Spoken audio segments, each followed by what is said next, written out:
जय श्री माता, श्री आदिशक्ति माता, श्री निर्मला देवी माता जो सहयोग आज का महायोग है। सभी मेरे बहन भाइयों को जय श्री माता जी। आज मैं श्री माता जी का ध्यान कैसे करते हैं इसके बारे में मैं बताऊंगी। जय श्री माता जी।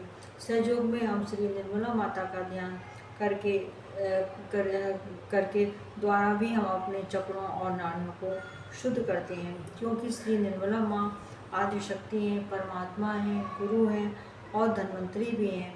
ये अटूट सत्य है। इस संसार में श्री भगवान विष्णु ने 12 अवतार लिए थे। श्री कृष्ण के अवतार के बाद मनुष्य के कल्याण के लिए और मनुष्य को का उत्थान के लिए, उनको दुष्टों से बचाने के लिए श्री निर्मला माता ने अवतार लिया, अवतरित हुई, पृथ्वी पर आई और उन्होंने मनुष्यों की कुंडली उठाई। अपनी कुंडली उठाने के साथ साथ श्री आदिशक्ति श्री निर्मला माता ने मनुष्य की कुंडली उठाई। उससे जो है मनुष्य को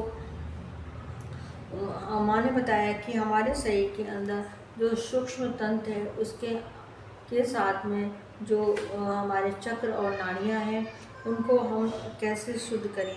और श्री माता जी ने हमें आध्यात्मिकता से और धन्वंतरी के रूप में आयुर्वेद में खाने पीने का तरीका बताया और गुरु के रूप में उन्होंने बहुत कुछ हमें बताया, बहुत कुछ समझाया और बहुत ही कुछ उन्होंने हमको ज्ञान दिया। ये सब माने हमारे कल्याण के लिए, हमारे उत्थान के लिए, हमारी परेशानियों को दूर करने के लिए माने किया और ध्यान करने का सही तरीका उन्होंने बताया कि कैसे हमको कम समय में अच्छे से ध्यान करना चाहिए। ये भी उन्होंने बताया कि मनुष्य के पास समय कम होता है।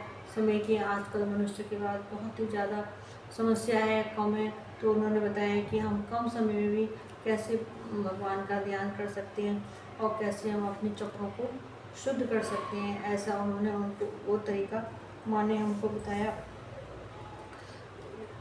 श्री आदिशक्ति ने हमको बताया कि हम सुबह 4 बजे से लेकर दोपहर के 12 बजे तक और शाम को 4 बजे से लेकर रात के 10 बजे तक किसी भी समय हम बैठकर ध्यान कर सकते हैं। केवल जितनी देर आपके पास समय है या जितना आपको अगर अच्छा लगता है बैठने में उतनी देर आप बैठिए, करिए। इसमें समय की कोई भी पाबंदी नहीं होती है।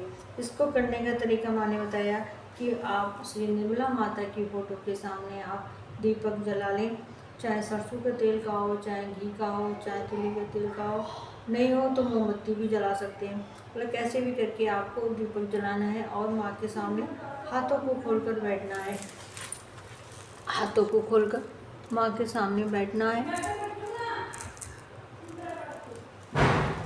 और माँ की विनती की तरफ या माँ के चरणों की तरफ देखना है। देखें और जो है वो अगर आंखें बंद करने का मन करता है, अच्छा लगता है तो आंखें बंद करके बैठें। जितनी देर आपका मन करता है उतनी देर या जितना आपके पास समय है उतनी देर आप बैठें और माँ के सामने बैठें। अपने माँ से प्रार्थना करें कि हे माँ, मेरी कुंडली माँ को जागृत कर दीजिए। माँ, मुझे जो उत्थान के मार्ग पर स्थापित कर दीजिए और जो भी आपकी समस्या है, परेशानी है, उसके लिए भी आप माँ से प्रार्थना कर सकते हैं कि माँ, मेरी इस बीमारी को सही कर दीजिए। हे माँ, मेरे जो बीमारी है, जो भी परेशानी है, उसको ठीक कर दीजिए। हे श्री माँ, मेरे विचारों को रोक दीजिए।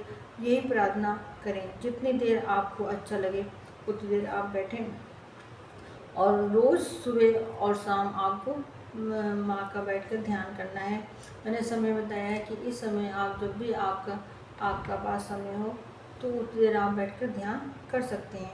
तो क्या होता है, ध्यान और प्रार्थना करने से हमारी कुंडली माँ जागृत होती है, हमारी कुंडली माँ उठती है तो हमारे विचार रुक जाते हैं और जो भी बीमारी है वह भी ठीक हो जाती है। जब बीमारी, क्योंकि जब कुंडली माँ हमारी उठती है तो ये कुंडली माँ हमारे मूलाधार से हमारे जो है वो चक्रों को जो है पार करती हुई सहस्त्रार तक पहुँचती हैं। जिस चक्र में माँ पहुँचती हैं उस चक्र को माँ शुद्ध करती हैं, फिर आगे बढ़ती हैं, फिर दूसरे चक्र को शुद्ध करती हैं, फिर आगे बढ़ती हैं। इस प्रकार हमारे 7-8 चक्र हमारे शुद्ध हो जाते हैं और माँ सहस्त्रार पर, कुंडली माँ सहस्त्रार पर आ जाती हैं हमारी कुंडली माँ जागृत हो जाती है और हम निर्विचार हो जाते हैं। और तब हमको जो है जो हमारी कुंडली माँ जो है वो जागृत होकर वहाँ से स्थान पर आती है, तो हमारा परमात्मा से भी मिलन हो जाता है और हमारे चक्र भी सारे शुद्ध हो जाते हैं। इसमें हमें कुछ ज़्यादा नहीं कुछ करना पड़ता, ना ही हमको ज़्यादा समय लगाना पड़ता है। हमें बस अपने जो है वो माँ का सामने बैठ के ध्यान करना है। जो भी हमारी समस्या है, जो भी हमारी परेशानी है, वो माँ को बतानी है। माँ हमारी सब बातें सुनती हैं, सब हमारी समस्याओं को दूर करती है।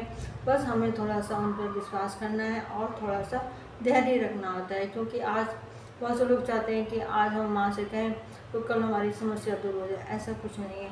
धीरे धीरे करके माँ सारी समस्याओं को दूर करती हैं, सारी बीमारियों को दूर करती हैं, लेकिन थोड़ा सा समय आपको जो है वो देना होता है माँ के लिए। तो माँ हमारी सारी विनती प्रार्थना स्वीकार करेंगी सारी।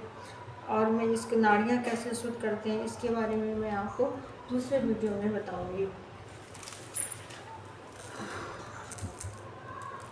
दूसरे वीडियो में बताऊंगी।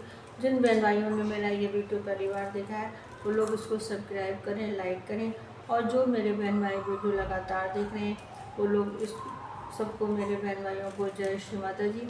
सभी मेरे बहन भाई इस वीडियो को लाइक करें, शेयर करें और कमेंट्स भी करें। जय श्री माता जी भैया, जय श्री माता जी, जय श्री माता जी।